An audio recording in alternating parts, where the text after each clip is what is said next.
Sejam todos muito bem-vindos. Estamos em uma série sobre os 10 mandamentos e, para nossa surpresa, às vezes, um dos mandamentos, nós tivemos 3 mensagens sobre um deles. E o mandamento que estudamos domingo passado e vamos estudar hoje, também estamos repetindo o mesmo mandamento, tamanha a profundidade da Escritura e da revelação de Deus neste mandamento. O mandamento é o 7º mandamento, Êxodo 20, verso 14, que diz, não adulterarás. A pergunta que fazemos ao verso é, qual é o significado da palavra adultério? Normalmente, nós pensamos no adultério sobre um homem casado que se envolve com uma pessoa fora do seu casamento. Ele cometeu adultério. Mas será que seria somente esse o significado da palavra adultério? E para muitas pessoas, este é o único significado da palavra. Para outros, não há uma compreensão maior, mas talvez perguntaríamos quais são as atitudes que revelam o adultério. E ainda perguntamos quando o adultério permite um novo casamento. Será que o adultério permite um novo casamento? Vamos estudar então nesta noite Êxodo 20, verso 14, que diz, não adulterarás. Antes de falarmos sobre este mandamento, devemos ter em mente algo extremamente claro, que Deus diz que Ele odeia o divórcio. Não é da vontade dEle, está escrito no livro de Malaquias 2,16, que Deus odeia. Portanto, divórcio não é algo que é bem visto na igreja, nem mesmo aos olhos de Deus. Para entendermos este mandamento, precisamos ouvir o que Jesus falou sobre ele. Porque, na verdade, Jesus amplia o pensamento e a compreensão do que realmente é adultério. Vamos ao livro de Mateus, capítulo 5, e vamos ver Mateus, capítulo 5,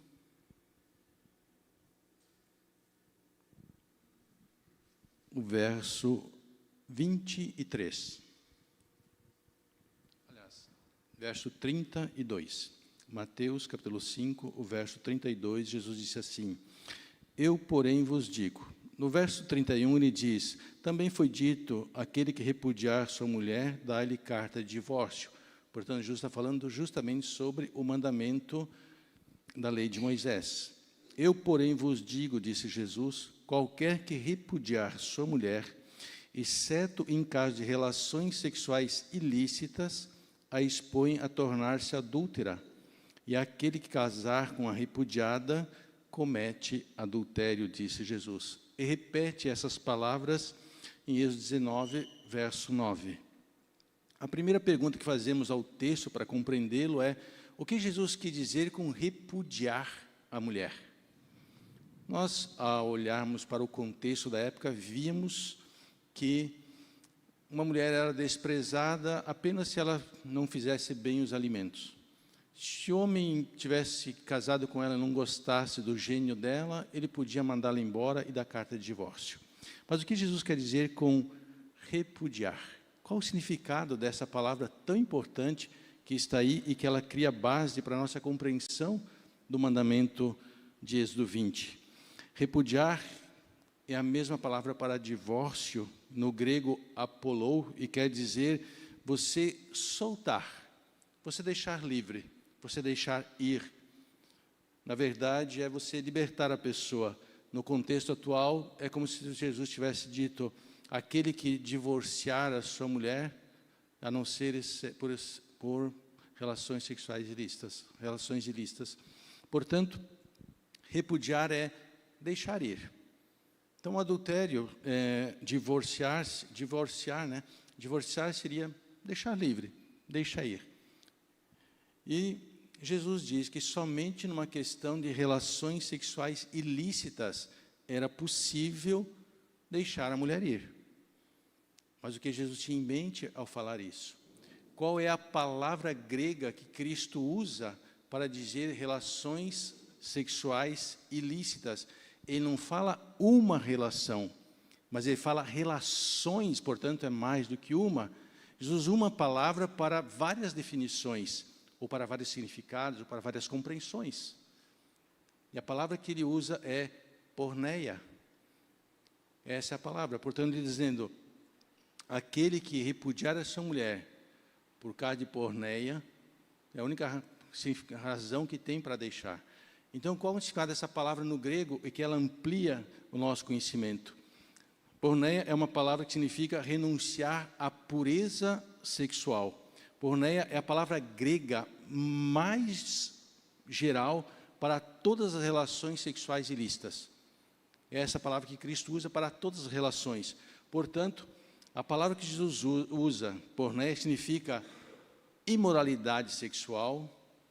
Não significa somente adultério, mas significa imoralidade sexual, relação sexual ilícita, prostituição, adultério, fornicação, homossexualidade, lesbianismo, relações sexuais com animais, pornografia, idolatria e infidelidade.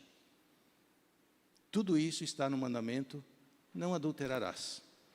Então, adulterar não é somente o fato do homem casado se envolver com a mulher fora do seu casamento, mas tem a ver com ver pornografia, tem a ver com imoralidade, tem a ver com uma postura, como Jesus diz, de olhar para a outra mulher com desejo, homossexualismo, lesbianismo e todas essas questões e também idolatria.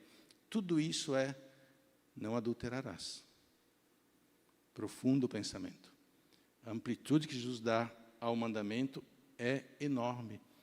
Talvez algumas pessoas dizem, será verdade? Ellen White, no livro Patriarcas e Profetas, falando sobre especificamente do mandamento não adulterarás, ela diz, este mandamento proíbe não somente atos de impureza, mas pensamentos e desejos sensuais, ou qualquer prática que venha a excitá-los. Portanto, claramente, o mandamento não quer dizer somente que adulterar é o homem trair a mulher ou a mulher trair o homem. Adulterar tem a ver com ver pornografia, se envolver com o mesmo sexo e todas as questões que estão fora daquilo determinado na palavra. Ele é muito mais profundo, o mandamento. E, para nós entendermos, Jesus diz que há possibilidade de um novo casamento em meio ao adultério. No livro de Mateus, nós lemos, Mateus capítulo 7, o verso 31, Jesus claramente diz, eu, porém, vos digo, qualquer que repudiar a sua mulher, portanto, está dizendo, há uma possibilidade de repudiar, e mais em diante ele diz, expõe a tornar-se adúltera, e aquele que casar com a repudiada, portanto, Jesus está dizendo que é possível um casamento após um adultério. Mas, em que contexto é possível o divórcio para um novo casamento? Essa é a questão do mandamento. Jesus não está abrindo aqui para as questões da sua época e nem para a nossa hoje de, nós não batemos emocionalmente, então eu vou deixar. Nós não combinamos. Isso não existe na palavra de Deus. Não existem esses pensamentos egocêntricos de olhar para si mesmo e tomar uma decisão de deixar o cônjuge porque não há incompatibilidade ou porque há incompatibilidade de gênio, como diz, isso não existe. Quais são as razões, então, para que realmente seja possível, após um divórcio, um novo casamento? Primeiro, segundo 1 Coríntios 7,15, quando um crente é abandonado pelo incrédulo. Vamos imaginar, então, que a irmã casou com uma pessoa, e a pessoa, com o tempo, veio à igreja apenas para casar, mas não tinha nenhum interesse na religião, nem em Cristo, torna-se um incrédulo, e ele vai embora e a abandona. Ela pode, nesse caso, separar-se, segundo diz a Escritura. Paulo diz em 1 Coríntios 7,15, que ele não deve estar mais preso a este que a abandonou ou o abandonou. A segunda razão para um novo casamento é uma relação sexual ilícita, como Jesus bem falou, e nós lemos em Mateus 5:32 e também 19, verso 9. E nós entendemos como relação sexual ilícita, imoralidade sexual, prostituição, adultério, fornicação, homossexualidade, lesbianismo, relações sexuais com animais, pornografia, idolatria e infidelidade. Portanto, Jesus está dizendo que um homem que, mesmo casado, saia com outro homem, nesse caso, a mulher está livre para casar novamente. Se ele é alguém que, infelizmente, pratica alguns desses atos imorais, a mulher ou aquele que é inocente está livre para um novo casamento. E a outra razão é quando há risco de vida. Se o homem ou a mulher são ameaçados de morte, pode separar e pode casar de novo. Portanto, há 3 razões para um novo casamento. Primeiro, se houver abandono. Segundo, se houver relações sexuais ilícitas, e aí com todas aquelas nuances que eu já falei. E também, se há risco de vida. O novo casamento é permitido após o divórcio. Jesus falou claramente sobre isso, e também Paulo fala em 1 Coríntios 7, verso 15. A Bíblia nunca ordena, nunca aprova, nunca conduz, nunca deseja que haja o divórcio. Mas em nenhum momento na Bíblia está dizendo que ela não aprova um novo casamento. Ela aprova sim. A Bíblia diz explicitamente que Deus odeia o divórcio, mas em nenhum lugar da Escritura está escrito que Ele odeia um novo casamento. Tendo as razões claras para isso, é possível sim um novo casamento.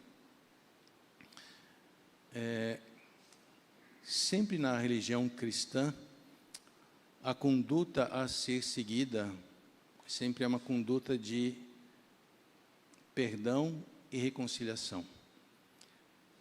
Como eu falei inicialmente, Deus odeia o divórcio, mas não a separação. Porque na separação, o que a igreja aconselha não é o divórcio, mas a separação. Porque na separação, a pessoa pode parar e pensar, pode reavaliar, pode considerar, se arrepender e voltar.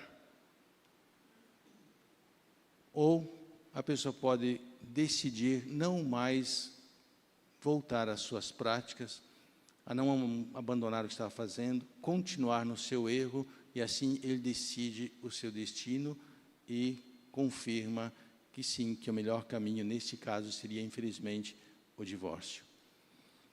Assim, o mandamento nos amplia a vivermos aquilo que disse Jesus, o que está no coração e não o nosso exterior. O mais importante diante de Deus é o que está dentro de cada um de nós, em nosso ser e nosso interior. Como nós vivemos a vida cristã, como nós nos colocamos perante o Senhor. Eu estou lendo um livro sobre a vida com Deus de 2 autores. Eu não sei o nome do primeiro, mas o segundo sei muito bem, porque ele é considerado o príncipe dos puritanos. Ele foi o personagem principal da reforma na Inglaterra e de colocar os princípios puros do Evangelho na Inglaterra, John Owen. Ele diz algo muito interessante, ele falando sobre sermos conduzidos pelo poder do Espírito Santo. Ele diz assim, devemos amar muito mais o Espírito de Deus, porque por muitas vezes, e aí ele fala sobre a condescendência do Espírito, ele diz, por muitas vezes nós ofendemos, mas Ele não se afasta de nós.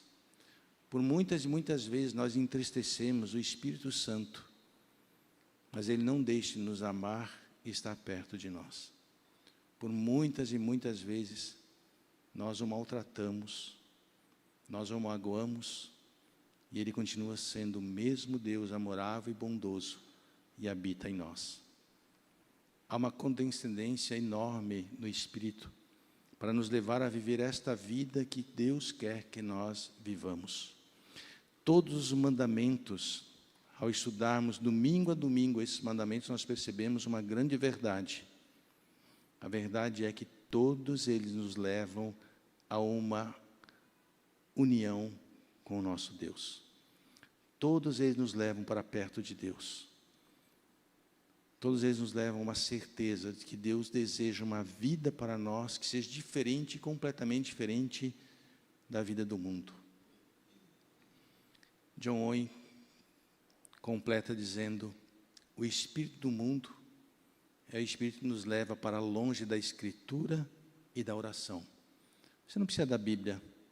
Orar? Para que orar? E aí ele diz: o Espírito de Deus é o Espírito que nos leva à Escritura, a compreendê-la, a estudá-la, a amá-la e lê-la, e nos leva a orar. Portanto, este é o caminho que os mandamentos nos levam, a vivermos esta vida íntima com o nosso Deus, deixar que Ele conduza a nossa vida, e não permitir que os atrativos deste mundo, que as coisas deste mundo nos levem para longe do Senhor. O mandamento fala sobre infidelidade. Não adulterarás, poderia ser dito, não seja infiel com o Senhor. Não deixe de ler a palavra dEle. Não deixe de falar com o Espírito Santo. Não deixe de orar. Não deixe de se aproximar do Senhor. Não deixe que nada neste mundo tome o seu coração no lugar da presença de Cristo através do Espírito. É isso que o mandamento nos ordena. A deixarmos de lado as coisas que são imorais e que nos levam à infidelidade ao Senhor e vivemos para Ele. Quando olhamos para o amor de Deus em enviar seu Filho a este mundo, e ao olharmos para Cristo na cruz, e olharmos para o Espírito nos levando a olharmos a Cristo e compreendermos o imenso amor que Deus teve e tem por nós, jamais olharíamos para esse mandamento como algo apenas de uma separação de homem e uma mulher num ato imoral, mas olharíamos muito mais numa relação entre nós e o nosso Deus, porque é Ele que diz: não adultere comigo, não me troque por outro Deus, não dê seu tempo às coisas banais deste mundo, não deixe que a angústia tome conta do seu coração. Essas banalidades todas não devem estar aí. Deus está dizendo: deixe eu cuidar de você, porque eu sou fiel às minhas promessas. Eu sou o único que posso conduzir você. Não há nada, absolutamente nada neste mundo que possa nos dar segurança. O amanhã é incerto. Não sabemos o que vai acontecer. Mas como diz o Salmo 139, todos os nossos dias já estão perante o Senhor. Ele sabe onde você estará amanhã, depois de amanhã. Ele sabe como cuidar dos seus filhos. Ele sabe como conduzir a nossa vida. Ele é fiel. Que Deus abençoe você. Que todos nós, ao olharmos para este mandamento, olhemos para a profundidade que Ele tem, nos levar para perto do Senhor. De sermos fiéis a Ele. E não sermos a mulher de Provérbios, a mulher prostituta, que esquece do seu amado, ou como a mulher de Oséias, Gomer, que vai atrás de outros e esquece do seu amado. É uma figura, às vezes, daqueles que são cristãos. Esquecem do seu amado Jesus e vão atrás das coisas que são insignificantes, que não podem trazer paz, segurança e serenidade ao coração. Que Deus os abençoe. Amém. Feche seus olhos para nós orarmos, por favor. Senhor, nosso Deus e nosso querido Pai, nos colocamos humildemente perante a Tua palavra, pois tamanha é a sua profundidade, tamanho é o seu conhecimento e a sua sabedoria. Nós te louvamos, Senhor, por abrir os nossos olhos com o teu Espírito para compreendermos a tua palavra. A palavra que dá vida, a palavra que sustenta, a palavra que é a nossa força e a nossa segurança. Pai Santo, que ao olharmos para este mandamento, nós possamos tê-lo como uma relação entre o Senhor e nós, e não permitir que nada nos leve para longe de Ti, mas que, como também os demais mandamentos, nós o busquemos e estejamos sempre em Teus braços, em Tua companhia, em Tua presença. Batiza-nos com o Teu Espírito, que Ele coloque a presença de Cristo diante de nós, que Ele faça-nos lembrar das Tuas promessas, principalmente aquelas que dizem que o Senhor nos ama e que jamais nos abandona, pois temos uma tendência enorme de esquecer disso, Senhor. Temos uma tendência enorme de fugir do Senhor. Por favor, Senhor, derrame o Teu Espírito, que nos leve para perto de Ti, que nos leve a Te amar, a Te desejar mais de qualquer coisa neste mundo. Em nome de Jesus. Amém.